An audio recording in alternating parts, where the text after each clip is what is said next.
നാഗദൈവങ്ങൾക്ക് പ്രാധാന്യമുള്ള നക്ഷത്രമാണ് ആയില്യം. ഈ നാളിൽ നടത്തുന്ന പ്രധാന പൂജയാണ് ആയില്യപൂജ.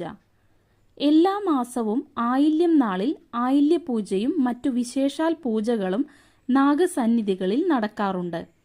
വർഷത്തിൽ ഒരു തവണയെങ്കിലും കുടുംബക്ഷേത്രത്തിലോ നാഗക്ഷേത്രത്തിലോ ആയില്യപൂജ നടത്തുന്നത് സർവ്വ ഐശ്വര്യത്തിനും ഉദ്ദിഷ്ടകാര്യസിദ്ധിക്കും വളരെ ഗുണപ്രദമാണ്. നാഗക്ഷേത്രങ്ങളിൽ 3 തവണ തുടർച്ചയായി ആയില്യപൂജ നടത്തിയാൽ സർവാഭീഷ്ട സിദ്ധിയാണ് ഫലം. നാഗത്താന്മാരെ മനസ്സിൽ ധ്യാനിച്ച് ഈ 3 പൂജകളും അനുഷ്ഠിക്കുമ്പോൾ സർവ്വവിഘ്നങ്ങളും തീർന്ന് ഫലസിദ്ധി കൈവരും.